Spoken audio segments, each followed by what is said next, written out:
नमस्कार दोस्तों। चलिए कहानी शुरू करती हूँ। 100 वर्ष पहले की बात है। इंग्लैंड के वेस्टमिंस्टर नाम के प्रसिद्ध स्कूल में दो मित्र पढ़ते थे।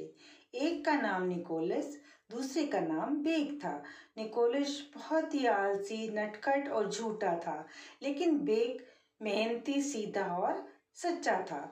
दोनों विपरीत नेचर के होने के बावजूद भी निकोलस और बेक में बहुत पक्की मित्रता थी। एक दिन उनके अध्यापक किसी काम से थोड़ी देर के लिए कक्षा से बाहर गए तो लड़कों ने पढ़ना बंद कर दिया और आपस में बातचीत करने लगे। निकोलस को कुछ शरारत करने की सूझी। उसने कक्षा में लगे हुए दर्पण को उठाया और पटक दिया। दर्पण चूर चूर हो गया। दर्पण के टूटते ही सब चौंक गए और निकोलस को भी लगा कि उससे बड़ी भूल हो गई है।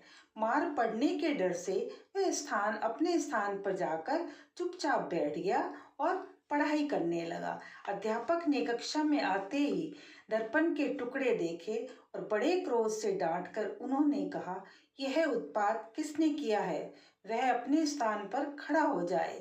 डर के मारे कोई लड़का नहीं बोला, लेकिन अध्यापक ऐसे आसानी से छोड़ने वाले नहीं थे। उन्होंने एक एक लड़के को खड़ा करके पूछना शुरू किया।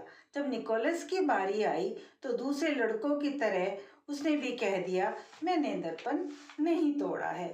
बेक ने जब ये देखा कि उसका मित्र निकोलस मार पड़ने के डर से झूठ बोल रहा है, तो उसने सोचा, अध्यापक दर्पण तोड़ने वाले का पता तो लगा ही लेंगे। फिर निकोलस को झूठ बोलने के कारण और ज्यादा मार पड़ेगी, इसलिए मुझे अपने मित्र को बचा लेना चाहिए।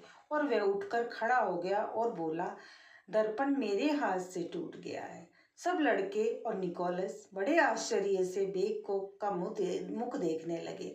अध्यापक ने बेंत उठाई और बेक को जोर जोर से पीटने लगे। बेचारे बेक के शरीर पर नीले नीले दाग पड़ गए, किंतु ना तो वह रोया और ना ही वह चिल्लाया। जब पाठशाला की छुट्टी हुई तो सब लड़कों ने बेक को घेर लिया। निकोलस रोता रोता उसके पास आया और बोला, बेक, मैं तुम्हारे इस उपकार को कभी नहीं भूलूंगा। तुमने आज मुझे मनुष्य बना दिया है। मैं अब कभी झूठ नहीं बोलूंगा, शरारत नहीं करूंगा। अब मैं मेहनत से पढ़ाई करूंगा। निकोलस सचमुच उस दिन से सुधर गया और पढ़ने में परिश्रम करने लगा। बड़ा होने पर उसने इतनी उन्नति की कि न्यायाधीश के पद पर पहुंच गया। 40 वर्ष बाद इंग्लैंड में राजतंत्र और प्रजातंत्र के समर्थकों में युद्ध हुआ। राजतंत्र के समर्थक लोग हार गए। प्रजातंत्र की ओर से उस समय क्रॉमवेल शासक थे। उनकी आज्ञा थी कि राजतंत्र के समर्थकों को प्राणदंड दिया जाए। बेक ने राजतंत्र का समर्थन किया था। युद्ध में उसे बंदी बना लिया गया। एक्वेस्ट्रियंस में न्यायाधीश निकोलस के सामने उसे लाया गया। न्यायाधीश होने की वजह से निकोलस को बेक को प्राणदंड की सजा सुनानी पड़ी। सजा सुनाने के बाद निकोलस का हृदय बेचैन हो गया और वह तुरंत उठकर घोड़े पर बैठकर लंदन के लिए निकल पड़ा। लंदन वहां से बहुत दूर था। रास्ते में 3-4 घोड़े बदलने पड़े। 2 रात और 1 दिन वे बराबर घोड़े की पीठ पर बैठा रहा।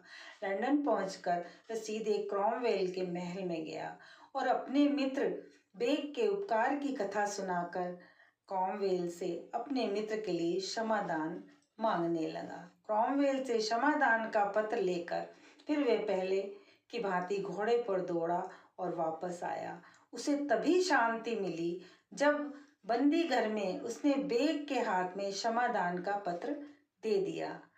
दोनों मित्र 40 वर्ष के बाद फिर गले मिले। धन्यवाद दोस्तों। छोटे बड़े मेरे प्यारे बच्चों, आप मेरी इस कहानी को अंत तक देखें और कमेंट्स बॉक्स में अपने सुझाव अवश्य दें। धन्यवाद।